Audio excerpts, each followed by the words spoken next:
Assalamualaikum warahmatullahi wabarakatuh Bunda semuanya. Semoga senantiasa diberikan kesehatan dan kelimpahan serta dijauhkan dari segala keburukan. Amin. Jangan lupa like, subscribe, dan komen. Terima kasih Mimin ucapkan telah setia menyimak channel ini. Mimin lanjutin kisah sebelumnya, melabrak pelakor wanita simpanan suamiku part 4. Sepanjang perjalanan aku hanya menatap ke jendela dengan diam. Hingga mobil memasuki rumah, aku masih tetap diam. Sopir taksi mengeluarkan semua koper yang aku bawa dari dalam bagasi. Mendengar suara mobil, Mama Astrid keluar bersama seorang pelayan baru yang aku tak kenal siapa. Mata Mama melebar sempurna. Ia tampak kaget dengan banyaknya koper besar yang aku bawa. Biasanya jika berkunjung ke rumah, aku hanya akan membawa badan saja karena aku tak pernah menginap semenjak aku menikah. "Intan, ini kenapa?" tanyanya. Aku masih diam. Aku mengabaikan pertanyaannya dan memilih masuk ke dalam rumah hingga ruang keluarga. Jiwaku seakan berkumpul pada semestinya. Aku berjalan bagai robot yang kehabisan baterai, tak bertenaga. Sesampainya di ruang keluarga, aku membanting pantatku kasar di atas sofa. Banyak pertanyaan yang terlontar dari bibir ibu tiriku ini, melihat sikapku yang berbeda dari biasanya, dari A sampai Z. Bahkan, aku sampai bingung harus menjelaskan dari mana. Kemelut rumah tangga ini saja sudah membuat kepalaku pusing. Dada yang sesak seakan mau meledak. Kini Mama menambahnya lagi dengan pertanyaan-pertanyaan yang membuat kepalaku serasa mau pecah saja. "Ma, aku baru sampai. Tolong bisakah Mama membiarkan aku istirahat sejenak, sebentar saja. Aku capek, Ma. Jangan bertanya seperti wartawan begini, kumohon," pintaku lirih. Tarikan nafasku yang panjang mengisi setiap rongga-rongga dadaku, lalu kuhembuskan kembali secara perlahan. Lama Mama terdiam sambil memandangku dengan tatapan yang tak dapat aku artikan. Ia menelisik di dalam bola mataku, mencari apa yang ia ingin ketahui. "Ya sudah, pergilah ke kamarmu. Nanti pelayan yang akan membawakan barang-barangmu ke kamar," jawab Mama akhirnya. Aku langsung mengangguk dan berdiri lalu pergi. Saat ini aku hanya ingin menenangkan diri, menepi sendiri meratapi perih di hati. Bohong jika aku tak sakit. Bohong jika aku bisa menganggap semuanya biasa-biasa saja. Bohong jika cinta itu langsung hilang begitu saja digantikan rasa benci. Bohong kalau wajahnya tidak hadir di ingatanku saat ini. Semua itu bohong. Bahkan setelah semua yang terjadi hari ini, aku masih memikirkan tentang dirinya. Menghapus ukiran nama seseorang di hati tak semudah menghadirkan. Tetap akan membekas, walau setiap lekukan bekas itu menyimpan luka yang begitu dalam. Aku melangkah dengan air mata yang menjadi pengiring. Berulang kali aku usap, berulang kali pula ia jatuh. Setiap tapak tangga yang aku naiki seperti menapaki pecahan kaca yang tajam dan menusuk. Namun bukan kakiku yang berdarah, tapi hati. Hati ini yang berdarah-darah. Namun tak kasat mata oleh mata. Jika luka goresan di tangan bisa diobati sedalam apapun luka itu, lalu bagaimana caranya mengobati luka di hatiku ini? Waktu tak cukup untuk menjawabnya. Kilasan kebahagiaan selama 10 tahun pernikahan kami terbayang di kepala aku. Menari-nari indah tiada henti. Puas aku tepis, tapi justru semakin menjadi bagai rekaman yang terpatri mati di otak ini. Kini aku memasuki kamar yang dulu pernah aku tempati sebelum menjadi istri Tuan Dika Mahendra. Kupindai setiap sudut kamar ini, tak ada yang berbeda, selalu sama seperti dulu. Aku tatap ranjang yang menjadi saksi bagaimana dulu aku sering tersenyum sendiri saat menerima pesan-pesan cinta dari Mas Dika saat masih menjadi kekasihku. Banyak terdapat boneka koropi yang berwarna hijau itu dari berbagai bentuk dan ukuran, hampir memenuhi setengah ranjangku. Hadiah yang selalu Mas Dika berikan padaku saat kami masih pacaran dulu. 2 tahun kami berpacaran, hingga akhirnya memutuskan untuk menikah. Selama menikah, tak pernah ada pertengkaran yang berarti di rumah tangga kami berdua. Semuanya berjalan lurus. Apapun yang Mas Dika inginkan, selalu aku turuti, termasuk memintaku berhenti bekerja. Dulu, aku adalah seorang staf di sebuah perusahaan asing. Gaji yang aku dapat lumayan besar. Namun demi baktiku pada suami, akhirnya aku mengalah. Tapi ternyata, aku meringis jika mengingat semuanya. Langkah kaki lemahku mendekati ranjang dan terduduk di pinggirnya. Kilasan-kilasan kenangan itu mengusik pikiranku. Tak pernah aku sangka akan ada tiba masa di mana ada wanita lain di hati suamiku. Kesempurnaan menjadi seorang istri tidak akan menjadi jaminan seorang pria tidak mendua. Tidak menjadi jaminan hati mereka akan puas dan tidak serakah. Namun di situ aku menyadari tulus cinta dan kepatuhanku selama ini tak dihargai. Semua pengorbananku selama ini tak berarti. Untuk apa bertahan pada orang yang tak menghargai keberadaan kita? Sakit itu hanya perkara waktu untuk menyembuhkan, tapi ingatan tak akan pernah bisa pudar. Jika melepaskan sakit, maka akan lebih sakit lagi mempertahankan sesuatu yang telah pergi. Pintu kamarku terbuka, Mama datang menghampiriku. Tatapan matanya sulit aku artikan. Ia duduk di sebelahku. Tangannya terbentang memelukku dan membawaku ke dalam pelukannya, yang untuk pertama kalinya terasa hangat untukku. Jika ingin menangis, menangislah nak, jangan ditahan. Lepaskan sesak di dadamu. Habiskan air matamu saat ini, agar nanti kamu menghadapinya tak ada lagi air mata yang tersisa, ucapnya. Cukup membuat air mataku kembali mengalir sangat deras. Mas Dika, mah. Mas Dika. Ucapku tergantung di tenggorokan. Rasanya sulit sekali mengucapkan kembali. Rasa sakit ini kian menyiksa setiap aku mengucap dan mengingatnya. Jika tak sanggup mengatakannya, tak usah dikatakan, Intan. Mama mengerti, bahkan sangat mengerti. Tak ada yang lebih mengerti akan rasa sakit itu selain Mama. Tenangkan dirimu, menangislah jika itu memang perlu. Setidaknya sesak di hatimu bisa sedikit berkurang. Tangis yang sedari kemarin aku tahan-tahan akhirnya pecah juga. Kupuaskan menangis, meratap dan meraung dalam pelukan wanita tua yang menjadi ibu sambungku ini. Menikmati perihnya luka yang tertoreh. Pelukanku semakin mengerat. Air mata membasahi bajunya. Wanita yang kupanggil Mama ini mengusap kepalaku lembut.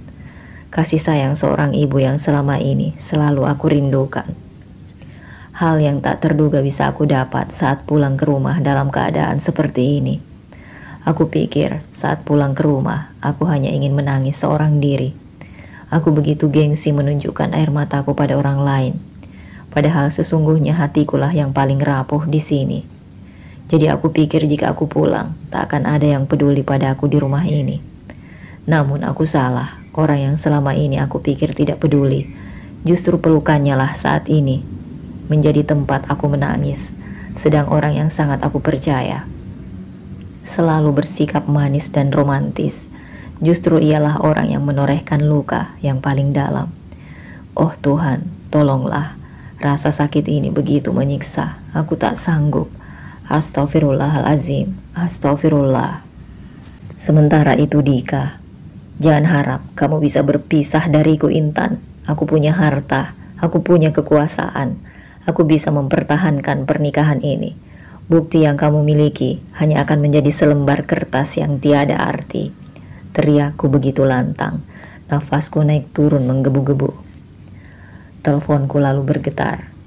Getar ponsel dalam saku celana membuyarkan lamunanku. Aku merogoh benda itu dan melihat layar siapa nama yang tertera di sana. Sebuah nomor baru yang aku tahu pasti nomor siapa.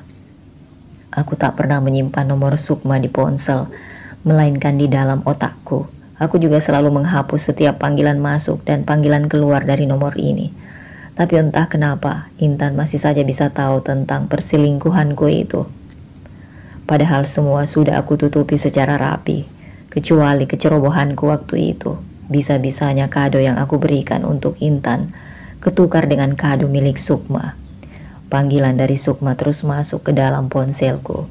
Hingga panggilan ketiga, barulah aku mengangkatnya. "Halo, ada apa?" Sahutku tanpa basa-basi dan tanpa nada manis seperti biasanya. "Mas, cepat ke rumah sakit, Mas. Maura demam dan kejang, ia juga sesak nafas. Kini sedang dirawat di rumah sakit Santa Maria," ucapnya panik dari seberang sana membuatku cemas. "Rumah sakit? Kok bisa? Kamu sebagai ibu bagaimana? Ngurus anak kecil saja tidak becus," hardikku. Aku langsung mematikan sambungan telepon tanpa menunggu pembelaan darinya. Aku bergegas menuruni tangga dan menuju garasi, masuk ke dalam mobil dan menghidupkannya. Aku begitu cemas pada putri kecilku itu. Maura terlahir dengan penyakit bawaan, di mana kelenjar getah beningnya yang berada di kepala sedikit besar dari ukuran normal, menimbulkan masalah hingga menyebabkan ia mengidap penyakit autoimun. Semua itu terjadi bukan tanpa sebab, tapi karena Sukma yang berkulit coklat ingin kulit putih bersihnya tetap terjaga dan membuat ia cantik. Hingga tanpa berpikir panjang, Sukma tetap melakukan perawatan infus whitening yang biasa ia lakukan 6 bulan sekali. Cuma karena tak bisa menahan diri dengan kulit hitam kusam selama beberapa bulan saja, membuat ia nekat melakukan itu, hingga berdampak buruk pada anak kami. Maura tampak sehat secara fisik luarnya, namun bocah itu terkadang sekali-sekali kumat demam tinggi yang disertai kejang. Bahkan ia akan menangis kejar-kejar karena merasakan tubuhnya yang sakit. Aku mengendarai mobilku dengan cepat menuju rumah sakit. Sesampainya di rumah sakit, aku langsung menuju resepsionis untuk menanyakan keberadaan putri kecilku. Memasuki ruang rawat inap dengan sangat pelan, aku dapati Sukma sedang duduk menghadap ranjang. Tangannya mengusap tangan putri kecil kami dengan lembut. "Bagaimana dengan Maura?" tanyaku pelan. Takut putriku yang sedang tertidur itu jadi terbangun. Sukma menoleh, matanya yang sembab cukup menjelaskan jika istriku ini kurang tidur dan baru habis menangis. "Kamu baru sampai, Mas. Alhamdulillah sudah agak mendingan, tapi harus rawat inap 3 hari ke depan untuk observasi," jawabnya mengangguk. Aku dekati ranjang putriku itu. "Kapan dia masuk rumah sakit?" Tadi malam dia masuk rumah sakit dan kamu baru memberitahuku sekarang," ucapku penuh penekanan. "Kenapa kamu jadi marah padaku, Mas? Salahkan saja dirimu. Aku sudah melarangmu pergi tapi kamu lebih memilih mengejar istri pertamamu itu. Inilah akibatnya." Tak kalah menekanku. Aku mengeratkan rahangku. "Kamu kan bisa menelponku. Sesibuk apapun aku akan tetap pulang demi anak. Jangan kamu jadikan alasan Sukma. Aku tak suka kamu bermain-main dengan nyawa anakku. Apa kamu lupa? Akibat sikap kekanak-kanakan kamu, Maura jadi penyakitan seperti ini," geramku. Sukma terdiam. Ia hanya bisa menunduk setiap kali aku ungkit tentang kondisi Maura. Kekanak-kanakan sekali menurutku, hanya karena ingin tetap terlihat glowing hingga membahayakan bayinya sendiri. Bodoh, wanita bodoh. Maura terbangun. Ia merengek mencariku. Aku mendekat padanya. Putriku ini memang sangat dekat padaku. Begitupun Amar. Saat di rumah aku memang selalu menghabiskan waktuku untuk anak-anakku. Makanya mereka berdua dekat denganku. "Apa sayang? Apa nak? Mana yang sakit? Ucapku pelan pada putri kecilku. Tangannya terbentang meminta aku untuk menggendongnya. Tentu saja aku menuruti keinginannya itu. Saat di dalam gendonganku, Maura merebahkan kepala kecilnya di atas bahu kiriku, melanjutkan kembali tidurnya yang terganggu. Kuusap punggung kecil itu pelan agar tidurnya semakin nyenyak. Mungkin untuk sejenak aku fokuskan waktuku untuk Maura, sekalian memberi waktu untuk Intan menenangkan diri terlebih dulu. Mungkin setelah tenang dia akan dapat diajak bicara secara baik-baik. Aku pulang ke rumah saat malam telah larut. Langit yang gelap sama gelapnya dengan kamarku ini. Aku masuk ke dalam kamar dengan langkah letih. Seharian berada di rumah sakit merawat Maura cukup membuat tanganku pegal. Kini hanya ada kekosongan di kamar saat ranjang kosong yang menanti. Aku langsung berbaring ke atas ranjang dingin ini. Baru saja 1 hari berpisah, rindu ini sudah menyusup di hati. Bagaimana jika berpisah untuk selamanya? Aku tak sanggup membayangkannya. Pokoknya bagaimanapun, aku harus bisa membujuk Intan untuk kembali pada aku. Tidak, aku tak bisa hidup sendiri tanpanya di rumah ini. Tak sanggup, tekadku, otakku masih berputar mencari jalan keluar agar istriku itu kembali ke pelukanku. hingga malam kian larut dan mataku mulai tak mampu lagi terus terjaga. Pagi menjelang, aku terbangun dengan tubuh yang sedikit pegal. Kurang tidur dan kurang istirahat membuatku tak enak badan. Tapi mau apa dikata, pekerjaan telah menanti untuk dikerjakan. Aku juga bukan lelaki malas yang hanya suka berleha-leha di rumah saja. Setelah selesai berpakaian rapi, aku turun ke bawah untuk pergi ke kantor. "Sarapan dulu tuan," tawar Bik Susi padaku. Aku hanya menghela nafas pendek. Sarapan yang dibuat Bik Susi tak ada yang menggugah selera, tidak seperti masakan Intan. "Enggaklah Bi, aku sudah terlambat. Bibi habiskan saja sendiri," dalihku sambil berlalu pergi ke kantor. Sesampainya di kantor, waktu aku habiskan untuk berkutat pada pekerjaan. Hingga aku pun melewatkan makan siang. Sukma juga berulang kali menelponku, hanya untuk menanyakan hal yang tidak penting. Ia begitu manja, setiap hal tidak dapat ia kerjakan sendiri. Tidak seperti Intan yang mandiri. Aku jadi merindukannya. Berulang kali aku menekan nomor ponselnya, tak sekalipun diangkat olehnya. Bahkan sampai di-rejectnya berulang kali. "Masih marahkah kamu padaku sayang? Tak bisakah kita kembali seperti dulu lagi? Aku rindu padamu sayang," ucapku lirih, memandang wallpaper wajah manisnya di layar ponsel. Rasa rindu ini kian menyiksa. Malam tak enak, tidur tak nyenyak, dan makan pun terasa hambar. Malam, aku memutuskan makan malam di luar. Erlan dan Langit mengajakku berkumpul di tempat biasa. Jadi, sekalian saja aku makan bersama mereka, daripada aku pulang ke rumah makan sendirian. "Tumben, kamu mau sama kami ajak berkumpul di jam malam makan begini." "Tumben, kamu mau saat kami ajak berkumpul di jam makan malam begini?" tanya Langit. Salah satu alisnya terangkat saat menatapku. Lelaki ini kadang cerewet banget seperti perempuan, selalu ingin tahu urusan orang lain. "Lagi nggak selera makan di rumah saja," jawabku santai. Aku menyantap makan malamku dengan lahap. Hanya sepiring nasi goreng kambing dengan topping telur dan acar dan segelas jus avokat. Tak ada makanan di daftar menu yang menggugah seleraku.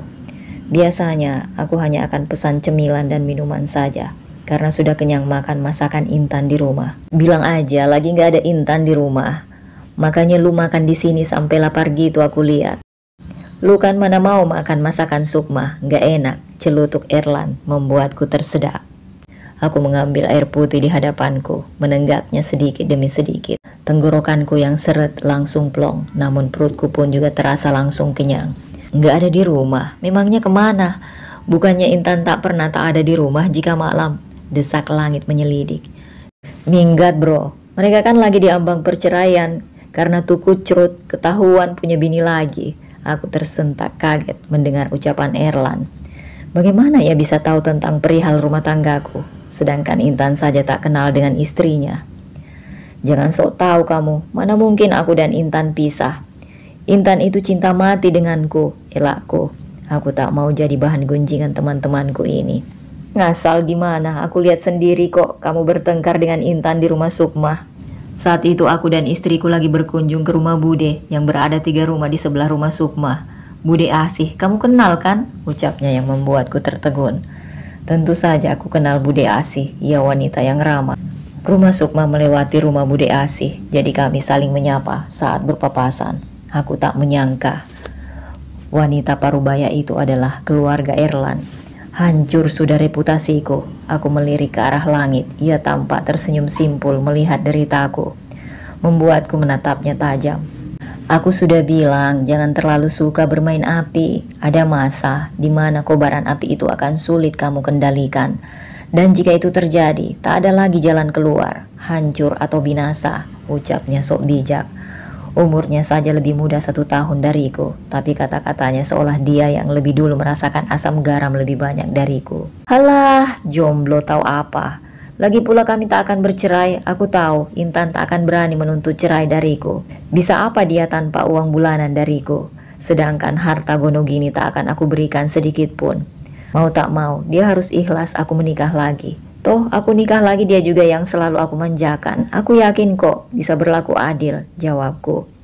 Langit menatap datar ke arahku sejenak, lalu meminum minumannya dengan pelan. "Kamu salah Dika. Sejak aku baru bertemu dengan istrimu beberapa kali, tapi aku sudah bisa menebak watak dan karakternya. Istrimu itu adalah tipe wanita yang keras. Jika selama ini dia patuh padamu, mungkin karena kamu memiliki sesuatu yang ia inginkan. Mungkin benar jika dia mencintai, katakanlah sangat. Tapi saat cinta itu dikecewakan, kamu tak akan tahu apa yang sanggup ia lakukan. Karena dulu aku pernah memiliki seseorang yang memiliki watak dan karakter seperti dia, ujar Langit. Sekarang ia justru termenung sambil tersenyum tipis. Aku menangkap gurat kesedihan di wajah datarnya itu. Apa yang ia maksud adalah wanita di masa lalunya yang menyebabkan dirinya hingga kini bentang melajang. Entahlah, aku tak peduli akan hal itu. Mendengar perkataan Langit membuatku gelisah. Aku mencoba menepis perkataannya di dalam pikiranku. Tapi semakin aku tepis, semakin membuatku gelisah. Sementara itu di rumah Mama Astrid. 3 hari aku terpuruk dan 3 hari pula aku berdiam diri di rumah. Itu manusiawi menurutku, mengembalikan hati yang rapuh tak semudah membalikan telapak tangan. Aku harus mengumpulkan puing-puing hatiku yang berserakan seperti mengumpulkan kepingan puzzle. Semakin dikumpulkan, semakin sakit pula yang aku rasa. Intan, kamu mau kemana pagi-pagi begini sudah rapi? Tanya Mama Astrid padaku. Ia tampak sedang menyantap oatmeal miliknya setelah mengantarkan putraku ke sekolah. Semenjak di sini, Amar pulang pergi diantar oleh Mama. Mama bilang karena ia tak memiliki pekerjaan, jadinya dia yang menawarkan diri. Mungkin untuk mengisi waktu luangnya. Maklum saja, Mama belum mempunyai cucu untuk dijadikan mainan. Tapi anak siapa yang ia video call waktu itu? Jika aku pikir Ayu adalah selingkuhan Mas Dika, ternyata adalah Sukma. Terus itu anak siapa? Kalau aku ingat-ingat, wajah Ayu dan Sukma memang hampir mirip sih. 11-12, postur tubuh juga. Membuat aku merasa familiar dengan wajahnya. Hal itu baru aku sadari setelah sampai di rumah. Apa ini hanya kebetulan saja? Semakin dipikir semakin membuat kepalaku pusing. Kamu jadi menggugat cerai Dika, Intan. Apa sudah kamu pikirkan masak-masak? Aku yang sedang mengoles rotiku dengan selai serikaya pun menoleh. Ada gurat kekhawatiran di wajahnya. Ma, hari ini Intan mau ke pengadilan agama mengurus gugatan cerai itu. Memangnya kenapa, Ma? Oh iya, aku pinjam mobil Mama ya. Iya, pakai saja. Nanti Mama jemput Amar dengan taksi. Apa tanggapan Dika saat kamu mengatakan hal itu padanya tempo hari? Mas Dika bilang ia menolak untuk memberikan talak ataupun menceraikan aku. Jika aku tetap nekat menuntut pisah, maka ia tak akan memberikan sepeser pun harta gonogini padaku. Jawabku. Cukup membuat Mama terperangah. Dika bilang begitu?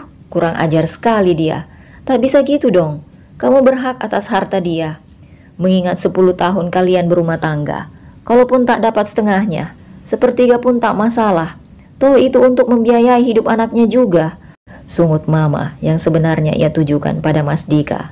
Namun terasa seakan kesal pada aku karena aku yang ada di hadapannya saat ini. Sudah lama, jika dia nggak mau memberikan, biarkan saja. Yang penting aku bisa cepat berpisah dengannya. Masalah harta aku sudah tidak memikirkannya lagi, jawabku. Aku menggigit roti tersebut. Biasanya bila pagi aku akan langsung sarapan sesuatu yang berat seperti nasi atau makanan yang lain. Namun semenjak aku hilang selera makan, aku jadi terbiasa sarapan dalam bentuk sepotong roti. Rasanya tak nyaman saja di perutku. Tapi jika kamu tak mendapatkan harta gonogini yang menjadi bagianmu, lalu bagaimana kamu membiayai hidup Amar? Kamu tidak bekerja, Intan, balasnya. Aku cukup mengerti tentang kegundahan hati ibu sambungku ini. Mama jangan khawatir. Untuk hidupku dan Amar akan aman karena bukan Mas Dika saja yang punya simpanan, tapi aku juga punya, ungkapku. Bola mata Mama melebar. Jangan gila kamu, Intan. Laki-laki mana dia? Jangan bermain api di saat seperti ini. Sentak Mama membuatku kaget, sepertinya ia salah paham dengan ucapanku. Aku menepuk dahiku pelan sambil terkekeh. Ya Tuhan, Ma, simpananku tak sama dengan Mas Dika. Kalau Mas Dika simpanannya adalah Sukma, sedangkan aku dalam bentuk lain, dalam bentuk sesuatu yang berharga. Jelasku membuat Mama beroria saja. Mama pikir simpananmu lelaki muda, Intan, balasnya sambil tertawa. Setelah dari pengadilan agama, aku ke kafe yoga. untuk memenuhi janjiku karena sudah membantuku. Namun ia menolak menerima amplop dariku. Intan, aku sudah katakan kepadamu sejak awal, aku sudah berhenti jadi detektif. Anggap saja aku membantumu sebagai kawan, oke? Aku menghela nafas. Baiklah mas. Hari ini aku sudah daftar gugatan ke pengadilan. Tapi Mas Dika mengancam akan mempersulit. Mas Yoga tersenyum. Ikuti aja prosesnya. Jika butuh sesuatu, hubungi aku. Terima kasih mas, jawabku. Aku keluar dari gedung tinggi dengan hati yang dongkol. Ini adalah firma hukum ketiga yang sudah aku datangi. Mas Dika ternyata tidak main-main mempersulit diriku. Sampai-sampai ia menyewa pengacara handal untuk memperebutkan hak asuh anakku. Serta yang bikin hatiku bertambah sakit, ia juga membuat aku di blacklist dari semua firma hukum agar tak ada satupun pengacara yang mau mengambil kasusku ini. Padahal aku memiliki cukup uang jika hanya untuk menyewa jasa mereka. Aku hanya ingin mendapatkan hak asuh anakku, bukannya seorang koruptor yang membawa kabur uang ratusan miliar. Ya Allah, segini repotnya mau cerai darinya saja. Cuaca yang panas membuat hatiku pun juga semakin panas. Kini ditambah lagi ponselku yang bergetar di dalam tasku. Aku lagi malas mengangkatnya. Aku hidupkan mesin mobilku, membawanya berjalan memecah keramaian kota. Aku menjalankan mobilku ke arah sekolah Ammar. Hari ini, Mama tak dapat membantuku untuk menjemput putraku. Karena hari ini Mama ada arisan dengan para sahabatnya. Semenjak repot dengan masalah rumah tangga ini, aku juga jarang berkumpul arisan dengan teman-temanku. Sesampainya di gerbang sekolah Ammar, dahiku berkerut. Sudah cukup lama aku berdiri di depan gerbang ini. Anak juga sudah hampir pada habis. Sudah hampir keluar semuanya, namun kenapa putraku tak kunjung keluar dari kelasnya? Karena khawatir jadi aku langsung saja masuk ke dalam, mencari Ammar ke dalam kelasnya. Namun tak ada satupun yang aku temui di sini. Semua kelas sudah pada kosong. Lalu di mana putraku? Sekolah ini tampak sepi. Aku langsung bergegas pergi keluar, menemui satpam yang menatapku heran. Ibu mencari siapa? Tanyanya saat aku sudah mendekat. Saya cari Ammar kelas 3B, Pak. Oh, bocah yang tampan tinggi putih yang sering ibu antar itu, sahutnya. Iya, Pak, balasku. Kalau tidak salah, ia dijemput lelaki dengan mobil warna hitam, Bu. Tadi saya sempat dengan anak ibu memanggilnya Papa, jawab satpam itu. Jantungku seakan melompat mendengar penjelasannya. Jika Ammar dibawa Mas Dika, maka ancaman Mas Dika pada aku waktu itu tak main-main. Ya udah Pak, terima kasih, ucapku sambil berlari ke mobil. Dengan cepat aku mengendarai mobilku ke rumahku dulu. Rumah yang aku tinggalkan. Aku akan menjemput Ammar. Aku tak mau putraku itu ia ambil. Apalagi sampai diasuh oleh Sukma. Aku tak rela. Di perempatan jalan menuju jalan tol, nasib naas menimpaku. Mobil yang aku gunakan mengalami pecah ban. Sungguh sesuatu yang tak terduga olehku. Malang yang tak dapat aku tolak. Sial, kenapa pakai acara pecah ban segala sih? Padahal aku sedang buru-buru. Aku keluar dari mobil sambil menggerutu, memutar ke arah belakang. Aku menendang kesal ban belakang yang pecah itu. Hatiku kesal dan semerawut. Aku begitu gelisah dengan keadaan yang ada. Aku bingung harus meminta tolong pada siapa saat ini. Jalanan ini begitu sepi, jarang ada mobil yang lewat ataupun motor. Tak ada yang melintas di pikiranku saat ini selain Irene dan Mas Yoga. Jika aku meminta tolong dengan Irene, sama saja bohong kan? Wanita itu tak bisa apa-apa selain dandan. Masak aja terkadang masih suka gosong. Apa aku minta tolong Mas Yoga saja? Tapi masa harus dia? Ais, andai aku ada menyimpan satu saja nomor montir mobil, mungkin keadaannya tak serepot ini. Tapi aku juga gak mungkin diam nunggu di sini sampai ada orang yang lewat. Iya, kalau orang baik, kalau orang jahat, bisa berabe urusannya. Aku melirik ke kiri dan ke kanan, menimbang-nimbang apa yang harus aku lakukan. Akhirnya aku memutuskan menelpon Mas Yoga. Menurut pemikiranku, meminta bantuannya lebih aman daripada aku dibegal di pinggir jalan begini. Assalamualaikum. Halo Intan, ada apa? Ucap Mas Yoga dari seberang sana. Suara bas lembut mendayu. Waalaikumsalam mas, aku boleh minta bantuanmu mas? Aku sekarang mengalami pecah ban belakang. Sedangkan jalan yang aku lalui adalah jalanan sepi yang jarang dilalui orang. Aku nggak tahu harus meminta bantuan siapa. Aku juga tak punya nomor kenalan montir. Jika kamu punya kenalan montir, bisa minta tolong kirimkan nomornya padaku mas, pintaku padanya. Posisi kamu di mana? Mas akan langsung menyusul ke sana. Kamu tunggu saja di dalam mobil dan jangan keluar. Bahaya Intan, ucapnya khawatir. Jangankan dirinya, aku pun juga khawatir pada diriku sendiri melihat situasiku saat ini. Aku share lokasinya padamu mas. Aku minta tolong cepat ya mas, terima kasih banyak mau membantuku. Baik, mas langsung terjun ke lokasi. Kamu tunggu saja di dalam mobil, balasnya. Sambungan telepon pun terputus. Aku yang gelisah akhirnya masuk ke dalam mobil mengikuti saran Mas Yoga. Saat baru saja aku masuk ke dalam mobil, serta menguncinya rapat, sebuah moge berhenti di dekat mobilku, membuat jantungku semakin berdesir. Seorang pria berbadan tinggi berisi turun dari motor besarnya. Pria itu menggunakan motor seperti pembalap. Valentino Rossi menggunakan helm yang tertutup rapat bagian depannya, seperti helm para pembalap. Pria itu memakai jaket hitam, bukan baju kesebelasan yang bertuliskan logo F1. Andai benar, ia Valentino Rossi, mungkin aku akan turun dan meminta tanda tangannya, namun ternyata bukan. Pria itu tanpa melepas helm di kepalanya, melirik ke arah ban mobilku, lalu beralih ke arahku. Jantungku semakin berpacu bagaikan naik roller coaster. Walaupun hari masih siang, tak menutup kemungkinan begal akan beraksi di siang hari kan. Seperti kata pepatah, ada niat karena ada kesempatan. Keringat dingin membasahi pelipisku, mataku mulai berkaca-kaca. Pria itu semakin mendekat. Aku mengambil tas milikku untuk aku jadikan senjata memukulnya nanti. 1, 2, 3. Waktu berjalan bagai slow motion, begitu lambat dengan deru nafas dan keringat dingin. Hingga akhirnya pria itu mengetuk pintu jendela mobilku. Aku hanya diam dan tak sedikit pun menjawab. Hingga 3 kali pria itu mengetuk, aku tak juga menjawab. Tiba-tiba pria itu membuka helm yang ia kenakan. Melihat wajah siapa yang berada di balik helm itu membuat aku terperangah. Intan, buka pintunya. Aku tahu kamu di dalam. Ini aku, teriaknya membuatku semakin yakin. Siapa pria yang ada di luar adalah orang yang aku kenal. Rasa cemas tadi kini berangsur hilang sudah. Setidaknya aku tak perlu setakut tadi. Hatiku kini cukup tenang. Aku membuka pintu dan turun dari mobil. Langit, kamu membuat aku jantungan. Aku pikir tadi kamu itu begal atau orang jahat yang lewat. Ucapku jujur dengan raut wajah lega. Pria ini sahabat Mas Dika. Aku tak tahu bagaimana mereka berdua bisa bersahabat.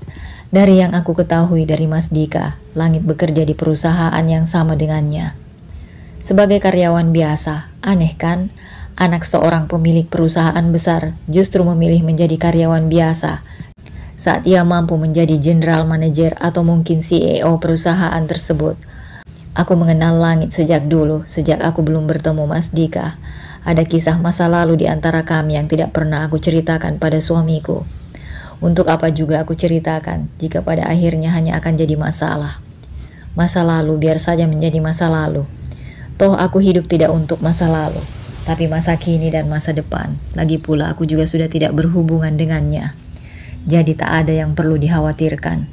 Pantas saja sejak tadi kamu tidak membuka pintu saat aku mengetuknya. Kenapa kamu bisa ada di sini, Intan? Tanyanya.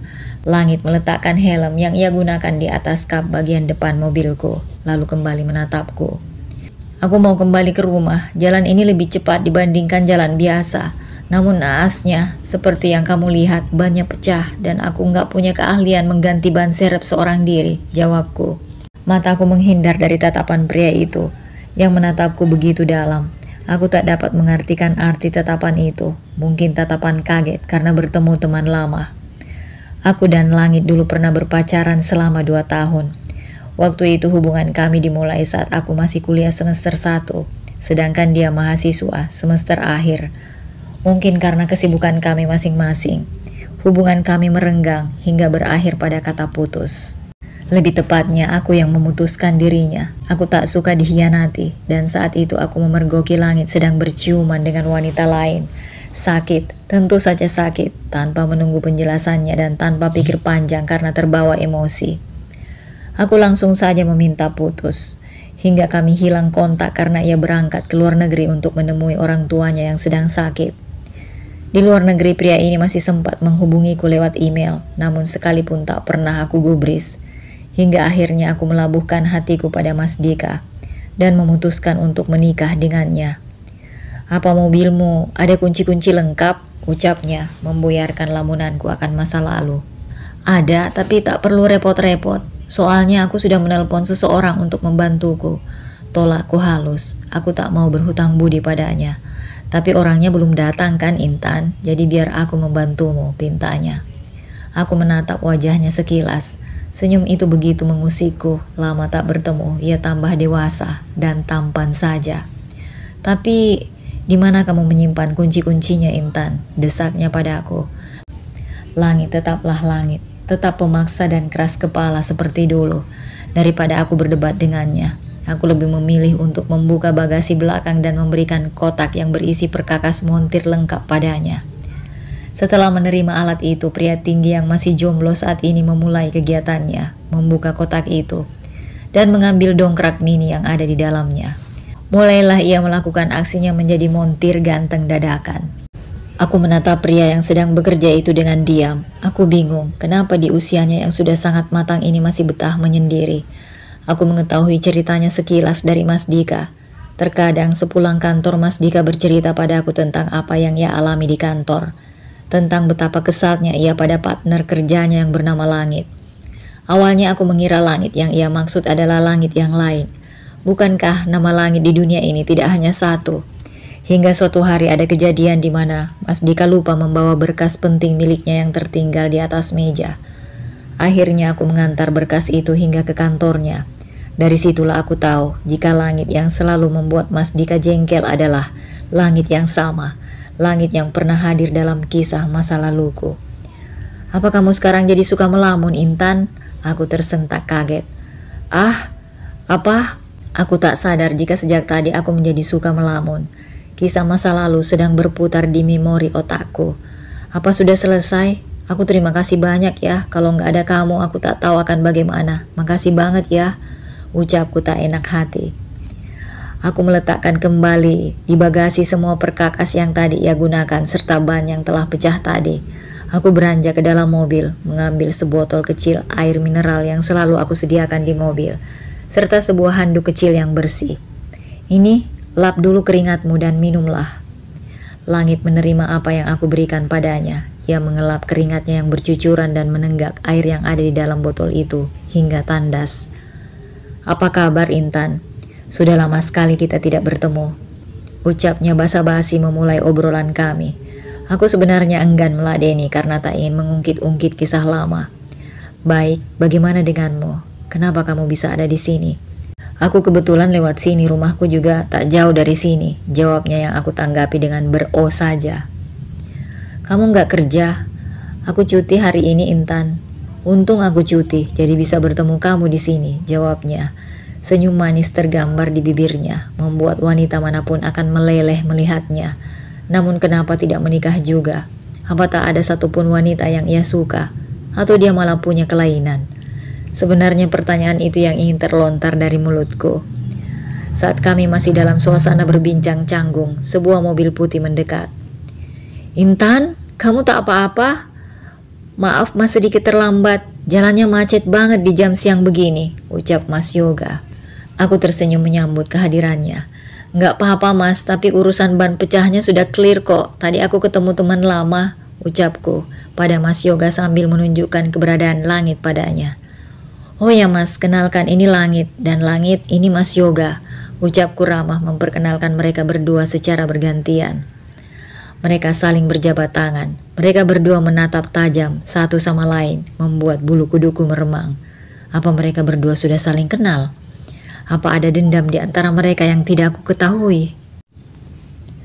"Langit, terima kasih banyak ya, kamu udah mau nolongin aku," selaku di antara ketegangan yang terjadi di antara mereka berdua. Aku tak enak hati jadinya. "Kamu mau kemana, Intan? Biar saya antar saja," tanya Mas Yoga. "Aku mau kembali ke rumah. Mas Dika membawa putraku dari sekolah tanpa izinku, Mas. Aku mau menjemputnya. Jika Mas Yoga menemani aku, lalu mobil Mas gimana?" "Ada yang akan membawanya pulang." Mas Yoga menunjuk ke arah mobilnya. Aku pun menoleh dan benar saja ada seorang lelaki yang duduk di dalam mobil sebelah sopir.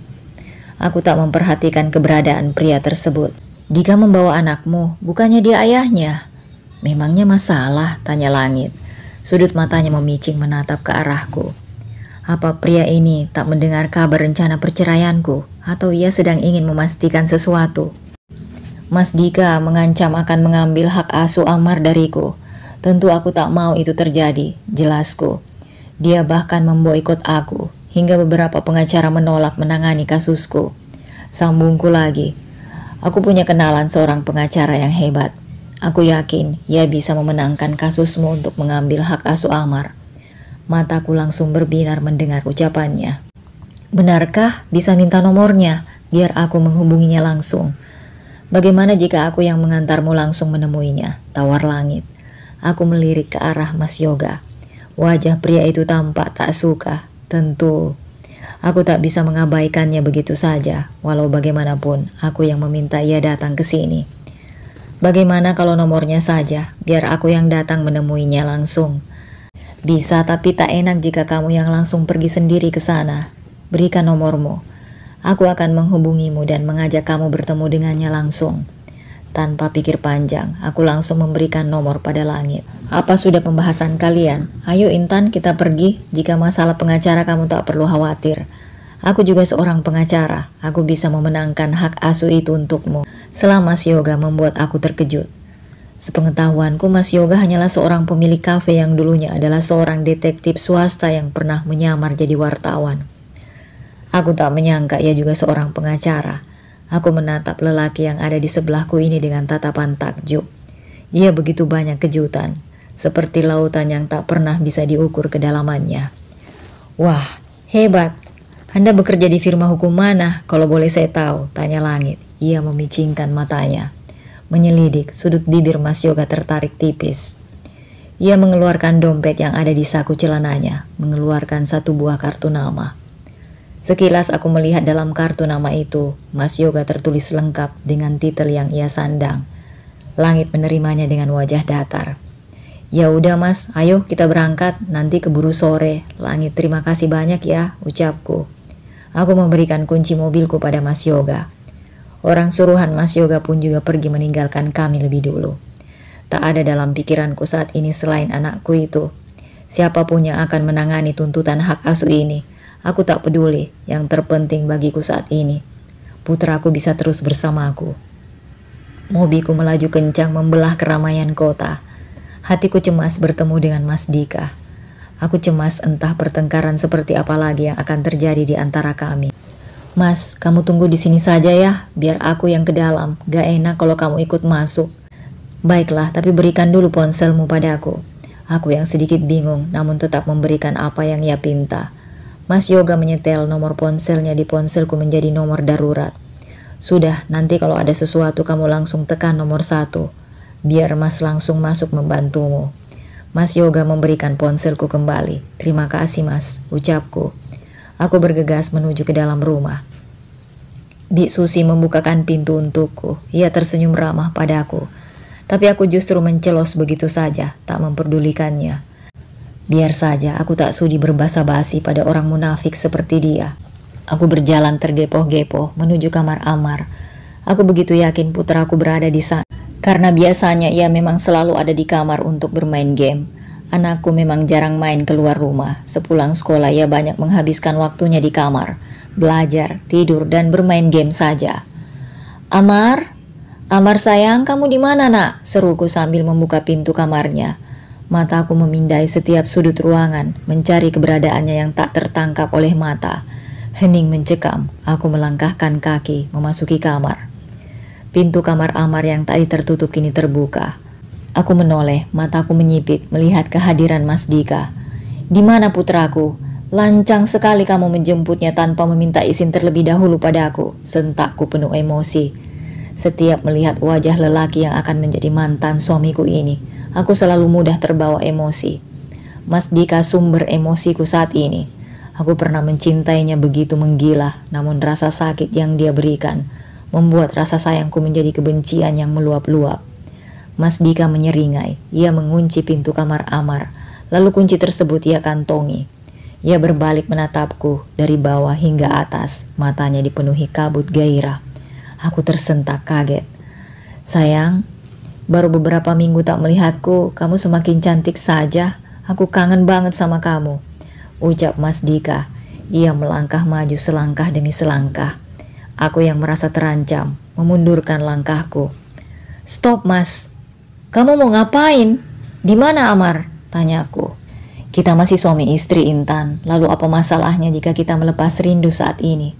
Siapa tahu setelah ini kita bisa berbaikan kembali. Mas kangen banget sama kamu. Suaranya lembut mendayu-dayu, membuatku muak mendengarnya. Apa seperti ini sikapnya saat bersama dengan selingkuhannya itu? Di mana Amar Mas? Tanyaku kembali. Mas Dika semakin mendekat dan aku semakin menghindar. Jangan tanyakan Amar Intan, putra kita itu aman denganku. Lebih baik sekarang kita bersenang-senang. Apalagi jika hari ini kita bisa bikin adik Amar hadir. Pasti putra kita itu sangat senang. Hentikan aksi merajukmu ini. Aku rasa lelaki ini sudah gila. Bagaimana mungkin ia bisa berkata begitu setelah apa yang telah ia perbuat padaku? Jangankan melayaninya, dia sentuh dengannya saja aku sudah tak sudi. Melihat aku yang terus menghindar, Mas Dika mulai tak sabar. Ia semakin mempercepat langkahnya, menarik lenganku kasar dan menjatuhkanku ke atas ranjang. Membuatku terlentang. Saat ia mulai ingin naik ke atas tubuhku, aku langsung berbalik dan turun dari ranjang. Dengan hati yang harap-harap cemas, aku meraih apa saja yang ada di dalam laci nakas, mencari apapun yang dapat aku jadikan senjata. Mataku memindai setiap sudut kamar cepat. Tongkat kasti yang biasanya tersusun rapi di keranjang mainan yang ada di balik pintu pun sekarang sudah tak ada lagi. Sepertinya Mas Dika memang sudah merencanakan semua ini. Mas Dika mengerang kesal. Kenapa menghindar Intan? Kamu itu masih istriku yang sah. Apa kamu tak takut dosa karena menolak keinginan suami? Diam kamu Mas, gak usah bawa-bawa dosa. Apa kamu lupa? Kamulah yang berdosa saat ini karena telah menyakiti perasaanku. Lebih baik kamu talak aku sekarang, agar kita tak perlu saling menyakiti seperti saat ini. Kita memulai hubungan ini secara baik-baik, jadi aku harap kita juga dapat akhiri pernikahan ini dengan cara baik-baik juga. Sergahku. Mas Dika mengusap wajahnya kasar. Ia tampak frustasi. Ia dengan cepat menangkap tubuhku setelah kami bermain kejar-kejaran di dalam kamar ini untuk beberapa saat. Nafasku tersengal-sengal. Ia melemparkan tubuhku ke atas ranjang, membuatku meringis. Aku yang mulai terancam, mengeluarkan ponsel dari saku celana, menekan angka 1 di panggilan darurat. Aku takut Mas Dika berbuat nekat. Lepaskan aku Mas, lepaskan. Aku haramkan kamu menyentuh tubuhku. Teriakku padanya yang telah berada di atasku, mengunci pergerakanku. Aku menatap Mas Dika tajam. Dari jarak yang sedekat ini, aku mencium bau alkohol yang menguat dari tubuhnya. Ternyata setelah kepergianku, ia mulai punya keahlian baru, menjadi pemabuk. Haram? Kita masih suami istri Intan. Kamu halal untukku. Walau haram sekalipun aku tak peduli. Aku menginginkanmu saat ini. Ayo, kita bersenang-senang sayang. Mas Dika kembali menyeringai melihat aku yang meronta-ronta, berusaha melepaskan diri darinya. Tolong, tolong, teriakku begitu lantang, berharap dengan teriakan ini Mas Yoga dapat menolongku. Teriakanku terputus saat lelaki yang ada di atas tubuhku ini mulai membungkam mulutku. Ia mencium bibirku dengan beringas. Tangannya mulai bergerilya, merambat kemana-mana, menjamah setiap jengkal tubuhku, lalu membuka kancing kemeja yang kukenakan satu persatu. Aku masih memberontak, tapi kunciannya di tubuhku membuat aku sulit bergerak. Ciuman itu lama-kelamaan mulai menurun lebih. Bayangan imajinasiku mulai bermain. Aku seolah sedang membayangkan bagaimana suami yang pernah berbagi kehangatan denganku ini juga berbagi kehangatan dengan wanita lain. Hal itu membuat gejolak tersendiri di dalam hatiku. Alih-alih terangsang, aku justru ingin muntah karena jijik. Keringat dingin membasahi pelipisku. Tubuhku bergetar. Namun nafsu telah membutakan mata lelaki ini hingga tidak menyadari perubahanku. "Ah, apa kamu gila, Intan?" teriak Mas Dika. Aku menggigit bibirnya kuat, membuat bungkamannya di bibirku terlepas, namun tidak dengan kunciannya di tubuhku. Plak, sebuah tamparan melayang ke wajahku. Air mataku jatuh membanjiri. Sakit di pipi ini tidak seberapa dibandingkan sakitnya hatiku. Untuk pertama kalinya, pria yang hidup selama 10 tahun bersamaku ini menamparku, bukan hanya hatiku. "Berani sekali kamu menolakku seperti ini. Aku ini masih suamimu." Mas Dika membuka paksa kemeja yang aku kenakan, membuat kancing bajuku putus dan bertebaran di mana-mana. Semakin aku memberontak, lelaki ini semakin menggila. Ia mengabaikan teriakan dan jerit memohonku, matanya dibutakan oleh nafsu. Brak! Pintu didobrak dari luar dengan kencang. Aku dan Mas Dika menoleh. "Intan, apa kamu tak apa-apa?" ujar Mas Yoga. Aku bernapas lega melihat kedatangannya. Melihat kondisiku, Mas Yoga tampak marah. Ia mendekat dan langsung menarik kerah baju Mas Dika dari belakang, lalu melayangkan pukulan, membuat Mas Dika tersungkur ke lantai. Aku langsung berdiri menutup bajuku yang terbuka dengan rapat, walau ada beberapa bagian yang masih terlihat. "Siapa kamu? Beraninya masuk dan mendobrak masuk ke dalam rumahku?" "Oh, jadi dia lelaki yang dekat denganmu saat ini, Intan, hingga kamu menolak sentuhanku." Lelaki yang 10 tahun menjadi suamiku ini bangkit. Ia menatapku dan Mas Yoga bergantian dengan geram.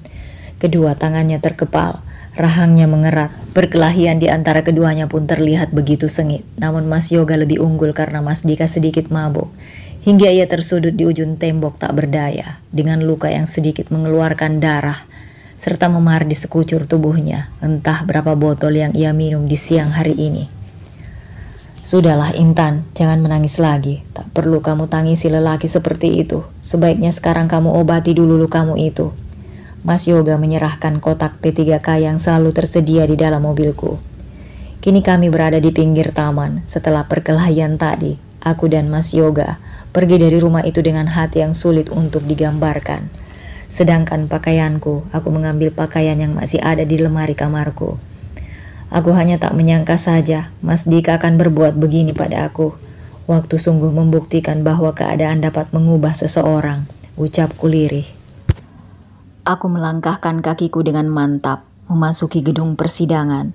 Hari ini sidang pertama perceraian kami pun akhirnya digelar. Mas Dika datang lebih awal dariku. Kami sempat berpapasan di luar. Aku menghindar darinya saat tatapan mata kami bertemu. Aku lebih memilih langsung masuk ke dalam ruang sidang bersama Mas Yoga, serta langsung duduk di kursi yang sudah disiapkan untukku. 2 jam sidang berlangsung secara sengit. Mas Dika menolak bercerai denganku. Ia juga mengutarakan semua argumennya di depan hakim, meminta agar Pak Hakim tidak mengabulkan keinginanku. Aku pun tak mau kalah. Aku juga mengutarakan alasan-alasanku, kenapa aku tak mau terus melanjutkan pernikahan ini. Aku meneguk ludah setelah menunggu harap-harap cemas saat hakim mengetuk palu yang ada di tangannya. Hasil keputusan pada akhirnya mengacu pada mediasi kembali, hingga batas waktu yang ditentukan, karena Mas Dika terus menuntut naik banding. Senyum tipis terbit dari bibir Mas Dika membuatku sangat geram. Semuanya menjadi terasa bertele-tele dan menyita waktuku. Aku menatap tajam Mas Dika yang duduk tepat di seberang kananku. Senyum kemenangan yang begitu memuakkan. Entahlah, makin kesini aku makin membencinya. Rasa cinta yang aku miliki perlahan-lahan sirna. Pengacaranya tampak membisikkan sesuatu di telinganya, membuat senyumnya itu semakin terkembang. Namun jarak di antara kami cukup jauh, sehingga aku tak dapat mendengarkan percakapan mereka berdua. "Apa aku akan kalah di sidang selanjutnya?" bisikku pada Mas Yoga yang duduk di sebelah kiriku. "Untuk masalah perceraian, hakim akan memberikannya setelah melihat bukti-bukti tambahan yang kita berikan nanti tentang perselingkuhan. Namun untuk hak asuh agak sulit, karena dari laporan yang mereka terima, kamu tak memiliki apa-apa." "Apa kamu yakin akan melawanku, Intan? Apa kamu tak takut hak asuh Amar jatuh padaku?" Aku kembali menoleh, menatap tajam ke arah Mas Dika yang kini telah berdiri di sampingku. Dia sudah seperti setan saja yang langkah kakinya tak terdengar saat mendekat. "Jangan terlalu percaya diri dulu, Mas. Keputusannya belum final," jawabku kesal. Aku pun ikut berdiri dengan tangan yang terkepal. Kamu benar, keputusannya belum final. Bisa saja kita rujuk kembali dan menjalani bahtera rumah tangga seperti dulu lagi, balasnya Pongah sambil.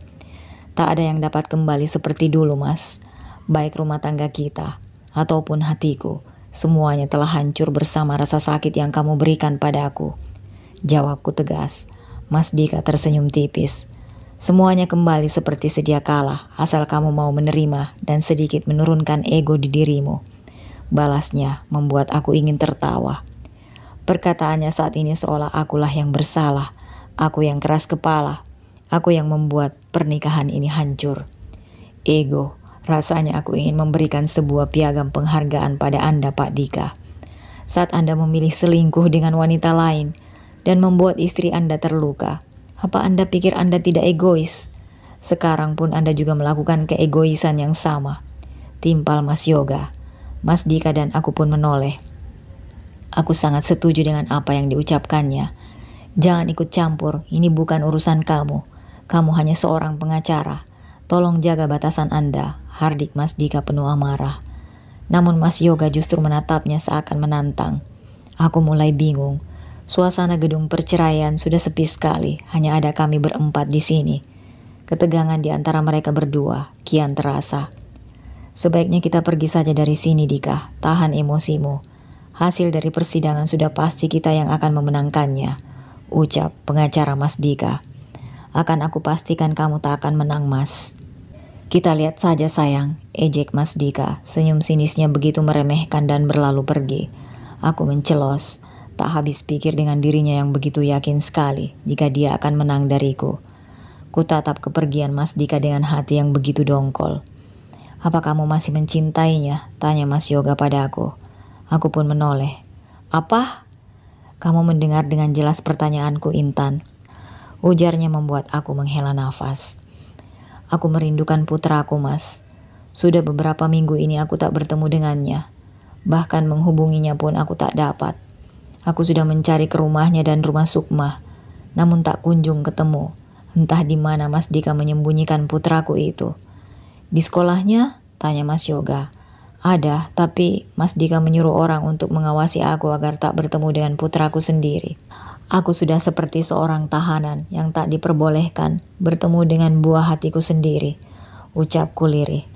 Kerinduan ini sudah sangat menyiksaku.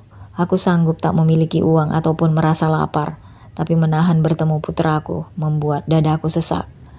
5 hari setelah persidangan, aku mendatangi rumah lain yang diberikan Mas Dika pada Sukma. Setelah mendapat kabar jika putraku saat ini berada di sana. Dengan mengendarai mobilku, akhirnya aku tiba di depan rumah itu. Rumah yang berada di pinggiran kota. Rumah yang tidak terlalu besar namun halamannya cukup luas dibandingkan rumah yang ia tempati dulu. Aku tertawa lirih. Ternyata kamu begitu memanjakan istri mudamu ini, Mas. Sehingga kamu memberikannya 2 rumah. Kamu ini bodoh sekali. Hanya seperti itu saja tidak bisa. Dasar bodoh. Bunyi teriakan Sukma menggema di dalam rumah hingga keluar. Diselingi suara tangis bocah perempuan, membuatku yang masih berada di depan teras mengernyitkan dahi. Siapakah gerangan yang sedang ia marahi itu? Hatiku langsung berdetak tak enak.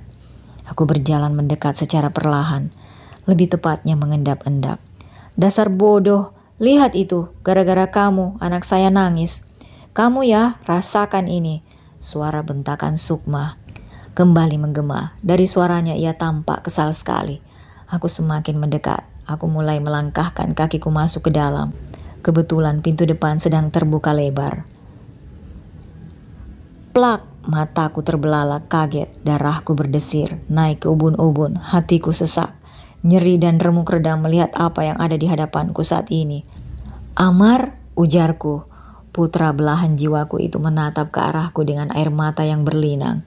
Ia langsung berlari mendekat padaku dan memeluk tubuhku erat. Menangis seakan sedang mengadu kepahitan yang ia alami dari alunan tangisnya. Hati ibu mana yang tak pedih melihat putranya diperlakukan kasar seperti itu. Aku memeluk putraku dan mencium puncak kepalanya, sayang. Amar, tunggu mama di depannya, nak. Kita pergi dari sini. Tapi masih ada sesuatu yang perlu mama selesaikan terlebih dahulu, pintaku. Amar menganggukkan kepala, melangkah pergi. Aku yang sudah diliputi amarah menatap ke arah Sukma dengan tajam. Deru nafasku menggebu-gebu, aku melangkah maju. Sukma tampak meneguk ludahnya sambil melangkah mundur. Sedangkan wanita yang sedang menggendong gadis kecil yang mungkin anak Sukma itu lebih memilih menghindar, pergi ke arah belakang. "Berani sekali kamu masuk ke rumahku tanpa izin. Pergi kamu sekarang, pergi," usirnya. Aku tak bergeming, tetap melangkah maju menghampirinya. "Apa kamu tuli, ha? Cepat pergi dari rumahku." Plak, sebuah tamparan melayang di pipiku perih. Aku pun membalas tamparan Sukma dengan segenap hati. Kelima jariku membekas di wajahnya. Sukma terdiam. Ia memegang pipinya yang mungkin saja terasa pedih. Itu balasan atas tamparanmu pada putraku. "Beraninya kau. Kau pikir dirimu siapa? Berani sekali kamu menamparku. Lihat saja nanti. Aku akan adukan semua ini pada Mas Dika," ancamnya. Sambil menunjuk-nunjuk wajahku dengan garang. Aku tersenyum sinis. Aku tak peduli bahkan jika Mas Dika marah dan menceraikanku saat ini juga justru itu akan lebih baik. "Kau!" Sukma yang marah mencoba kembali menampar wajahku. Namun aku yang sigap langsung menarik rambut panjang Sukma dengan kuat. Wanita kecil itu meringis sakit, tangannya pun tak tinggal diam. Mencoba menggapai rambutku, akan tetapi tubuhku yang tinggi membuat ia kewalahan. "Sialan, dasar brengsek, lepaskan aku. Pantas saja Mas Dika meninggalkan kamu dan lebih memilih bersamaku," umpatnya dan mengejekku. Kukunya yang panjang mencakar lenganku sehingga membuat aku melepaskan genggaman tanganku pada rambutnya. Saking eratnya aku menggenggam hingga beberapa helai rambutnya tertinggal di tanganku. Aku menatap nanar luka panjang yang tergores di tanganku, mengeluarkan darah dan perih. Amarahku yang semakin menggebu membuatku mendorong tubuhnya kasar hingga terjatuh ke atas sofa. Aku mendaratkan pukulan, bukan hanya pukulan melainkan bogem mentah yang aku berikan padanya. Panasnya hari sepanas hatiku, bagai orang yang hilang kendali membabi buta. Semakin Sukma menangkis, semakin aku gencar menyerangnya. "Cukup Intan, apa yang kamu lakukan?" Suara Mas Dika menggelegar, ia menarik bahuku kasar, melerai pertengkaran di antara kami. Aku berdiri, merapikan kembali rambutku yang berantakan bagaikan singa. Keringat di wajahku bercucuran. Aku melirik sekilas wajah Sukma yang babak belur, biar dia tahu bagaimana akibatnya mengganggu anak singa. Mas Dika menatap tajam wajahku. Plak, tangan Mas Dika melayang ke arah pipiku. Tanganku mengusap pipiku yang terasa pedih. Bukan hanya pipi tapi juga hatiku. Hancur remuk dan tak tersisa. Ia lebih membela wanita simpanannya ini daripada aku dan putranya sendiri. Aku yakin sekali pelayan Sukma yang memanggil dirinya untuk datang. "Sebegitu cintakah kamu padanya, Mas, hingga kamu secepat kilat datang ke rumah ini untuk melindunginya?" Mataku mulai memanas. Bulir-bulir air mata menumpuk di ujung pelupuk mata. "Apa kamu ingin membunuh Sukma, ha?" hardik Mas Dika. Selama kami menikah, jangankan membentak ataupun menghardik. Mengeluarkan kata-kata kasar pun ia tak pernah. Namun semenjak bersama dengan Sukma, Mas Dika kerap bersikap kasar pada aku. "Apa aku sedikit pun tak ada lagi di hatimu, Mas? Jika memang begitu, kenapa kamu masih berusaha untuk aku tetap tinggal?" Aku terus berasumsi dengan pemikiranku sendiri, membuat hati ini semakin pedih. Sukma meringis sakit, mengeluarkan suara yang sedikit dibuat-buat. Untuk menarik perhatian Mas Dika, Mas Dika mendekat dengan wajah khawatir. "Kenapa kamu menjadi barbar begini, Intan? Lihat apa yang kamu lakukan padanya. Apa kamu lupa? Sukma juga istriku. Dia duluan yang memulai. Seharusnya kamu tanyakan pada istri kesayanganmu itu, apa yang sudah ia lakukan sehingga aku menghajarnya seperti ini," balasku. "Cukup Intan," bentak Mas Dika lagi. "Ini rumah Sukma. Kamu yang datang ke rumah ini. Itu artinya kamu yang menyerang dia duluan." Mas Dika berdiri dan menghampiriku. Ia menggenggam erat tanganku dan menarikku. "Cepat, kamu minta maaf padanya. Kamu yang salah. Seharusnya kamu bisa mengontrol diri, tidak datang ke rumah orang lain dan bersikap barbar seperti ini," teriaknya lagi padaku. Air mataku menetes. Aku menghentakkan tanganku keras, membuat genggaman tangan Mas Dika terlepas dari tanganku. Aku membalas menatap matanya nanar. Aku tak takut akan kemarahan yang hadir di wajah lelaki yang sudah 10 tahun menjadi suamiku itu. "Mas, Sudahlah Mas, aku tahu sebagai wanita yang menjadi orang ketiga dalam rumah tangga kalian. Karena rasa cemburu membuat Mbak Intan marah dan membenciku. Aku maklum itu, biarkan saja. Mungkin dengan begini, Mbak Intan bisa puas dan menerima kehadiranku, ujar Sukma. Untuk sesaat nafasku tercekat. Sandiwara wanita ini sungguh sangat membuatku tak dapat berkata-kata. Seketika ia memutar keadaan, membuat aku yang tampak begitu bersalah di mata Mas Dika. Lihat dia Intan. Dia telah diperlakukan seperti itu padamu, tapi masih juga membela dirimu. Sukma itu wanita baik, kamu saja yang terlalu egois dan keras kepala. Kata-katanya membuat aku semakin jijik. Pintar sekali ia bermain kata-kata. Apa seperti itu wanita murahan itu merebut hatimu, Mas? Menggeser diriku dari singgasana yang seharusnya menjadi milikku. Egois mana dengan apa yang kamu lakukan padaku, Mas? Egois mana? Bahkan kamu memaki dan memarahiku di depan dia tanpa bertanya padaku dulu. Apa yang terjadi? Apa kamu pikir aku ini wanita gila yang mengamuk tanpa adanya sebab, ha? Teriakku sambil menunjuk ke arah Sukma. Aku lihat sendiri dengan mata kepalaku, Intan. Kamu memukul Sukma, lalu apa lagi yang harus aku tanyakan padamu? Sedangkan jawabannya sudah jelas. Oh ya, kalau begitu, apa kamu melihat saat istri kesayanganmu itu menampar putraku dengan kasar? Memaki dan membentaknya. Apa kamu tahu, Mas? Atau jangan-jangan kamu memang membiarkan wanita sialan ini bersikap kasar pada anakku? Aku tak rela. Seumur hidupnya jangankan pukulan. Berkata dengan intonasi yang meninggi pun aku tak pernah. Aku tak terima, Mas. Jelasku. Aku menghapus air mataku di pipi. Mas Dika menatap tajam pada Sukma. Apa benar yang dikatakan Intan, Sukma? Kamu memukul putraku. Beraninya kau. Sukma terkesiap. Ia berdiri dan langsung memegang tangan Mas Dika. Bergelayut manja dengan wajah yang tak berbentuk dengan banyaknya luka lebam. Tidak, itu tidak benar, Mas. Kamu tahu sendiri kan? Selama ini aku mengurus Amar dengan baik. Bahkan aku sangat menyayanginya seperti putraku sendiri.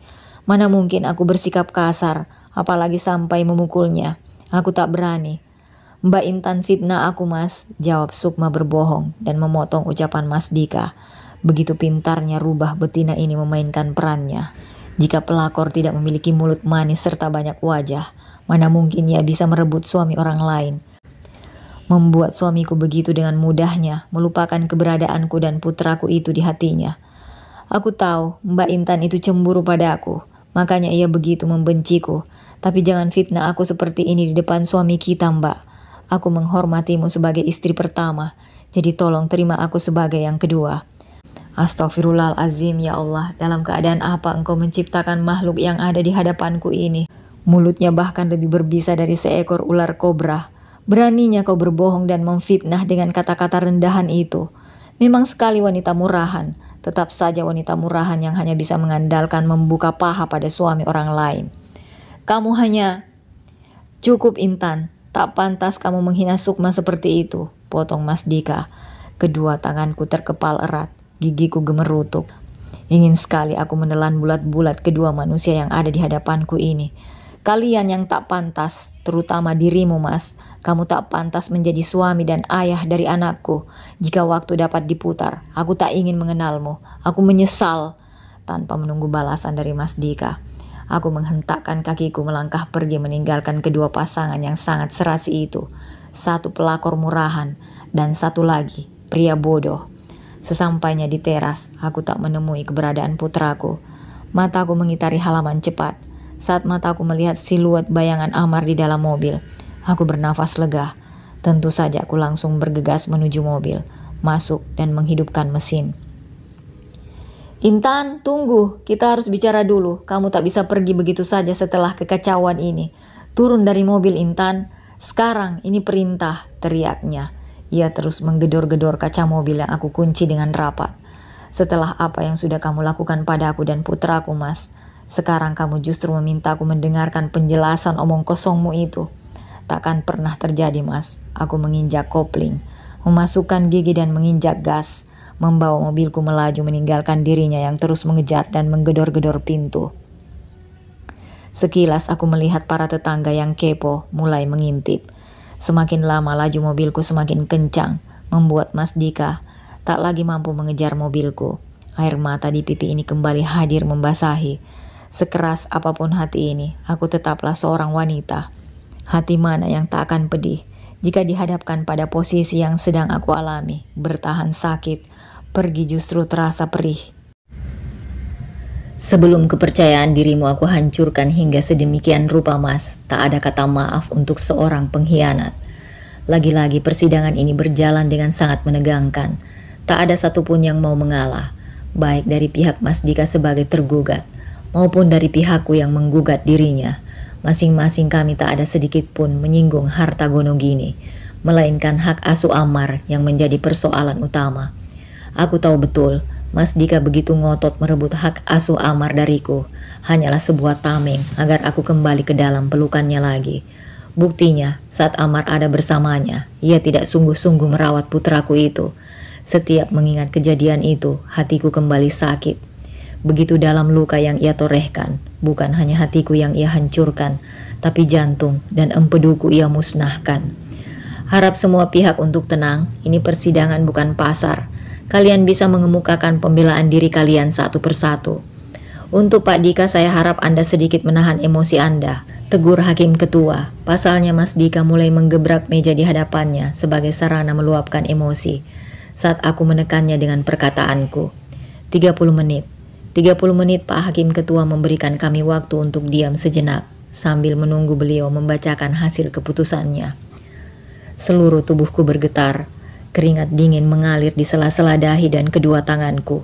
Setelah mendengarkan dan melihat semua bukti-bukti yang diserahkan oleh pihak pertama selaku penggugat, di mana tergugat terbukti melakukan perselingkuhan hingga menikah lagi tanpa seizin istri pertama, serta mendengarkan pembelaan yang diberikan dari pihak kedua selaku tergugat, maka kami dari pengadilan memutuskan mengabulkan permintaan penggugat untuk bercerai.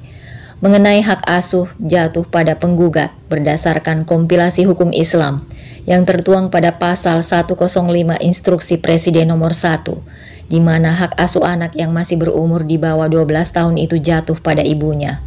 Menimbang sang ibu memiliki harta bawaan berupa aset senilai 17,6 miliar, meliputi beberapa hektar kebun sawit, serta tambang pasir yang produktif, di mana menghasilkan income pasif setiap bulannya sebesar 46 juta rupiah, tidak mengalami keterbelakangan mental, sehat jasmani dan rohani, maka kami dari pihak pengadilan menetapkan penggugat layak untuk mendapatkan hak asuh atas anaknya yang bernama Amar. Demikianlah keputusan yang dibuat dalam keadaan sadar dan tak dapat diganggu gugat. Tok, tok, tok. Palu hakim terketuk 3 kali, begitu kuat dan nyaring di telingaku. Mataku terpejam sejenak, namun tersenyum, kepuasan terukir di wajahku. Aku begitu bahagia, palu perceraianku itu bagaikan alunan nada indah. Aku begitu puas melihat wajah Mas Dika yang terpaku, pucat pasi, seakan tak percaya dengan apa yang didengarnya saat ini. Kita menang, Intan, kamu menang. Sekarang Amar bisa bersamamu dengan tenang, ucap Mas Yoga riang. Aku pun mengangguk pelan dengan senyum yang mengembang. Terima kasih, Mas, semua juga berkat dirimu. Terima kasih sudah menolongku. Itu memang tugasku sebagai pengacaramu, balasnya. Aku menatap ke arah Mas Dika yang juga sedang menatapku. Semuanya sudah selesai. Pernikahan kami yang berjalan selama 10 tahun harus berakhir seperti ini. Walau ada sedikit rasa sedih yang menggelayuti hati ini, 10 tahun bukanlah waktu yang singkat. Banyak hal yang telah kami lakukan bersama, berbagi suka dan duka, walau pada akhirnya hanya luka yang dalam ia berikan. Intan, tunggu. Kita harus bicara. Mas Dika menarik tanganku saat aku dan Mas Yoga berada di parkiran, membuat aku mengurungkan niatku masuk ke dalam mobil. Aku menepis tangannya kasar. Aku rasa tak ada lagi yang perlu dibicarakan dengannya. Semuanya sudah selesai. Ada apa, Mas? Jika kamu tak puas dengan keputusan hakim, ya kamu protes saja di dalam sana. Jangan ganggu aku lagi, ucapku sarkas. Aku juga sudah malas berlama-lama melihatnya. Kamu membohongiku selama ini, Intan. Bagaimana kamu bisa mendapatkan semua harta itu? Bukannya orang tuamu sudah bangkrut? Semua kebun dan tanahnya habis terjual. Aku ingin tertawa. Ternyata ia mengejarku sampai di parkiran hanya ingin menanyakan hal ini. Apa kamu tak dengar apa yang dikatakan hakim tadi? Harta bawaan, itu artinya harta yang diberikan orang tuaku padaku. Lagian untuk apa aku mengatakannya padamu? Itu bukan urusanmu, sindirku. Aku tersenyum sinis menjatuhkannya. Tapi aku suamimu, Intan. Aku berhak. Dulu kamu suamiku, namun kini kita hanyalah mantan. Lagi pula dulu dan sekarang tak ada bedanya. Kamu tak memiliki hak untuk tahu bagaimana simpanan milikku, Mas. Cukup mengejutkan bukan? Tidak seperti simpananmu, wanita murahan yang hanya bisa menjadi beban. Intan, teriaknya padaku. Cukup, Mas, tak perlu berteriak padaku. Sekarang menyingkirlah dari hadapanku, aku sudah muak denganmu. Mulai detik ini, kamu dan aku tidak ada hubungan apapun lagi. Jadi aku harap jangan pernah mengganggu hidupku lagi. Awas. Akhirnya Intan dan Dika bercerai dengan penyesalan Dika di akhirnya. Poligami memang diizinkan dalam agama, tapi tidak semua pria diberikan hak untuk berpoligami. Untuk berpoligami, 2 orang wanita atau lebih harus memiliki level pemahaman yang sama dan keikhlasan. Jika melukai salah satunya, maka poligami hanya wacana. Nah, para bunda semua, dari kisah ini kita belajar. Mimin sarankan agar bunda memiliki simpanan yang tidak diketahui siapapun. Bukan egois sih, tapi untuk berjaga-jaga jika ada dalam situasi emergensi. Well, terima kasih sudah menyimak. Masih penasaran apa hubungan Ayu dan Sukma? Dan gimana kelanjutan hidup Intan? Komen di bawah video ini dan nantikan season berikutnya.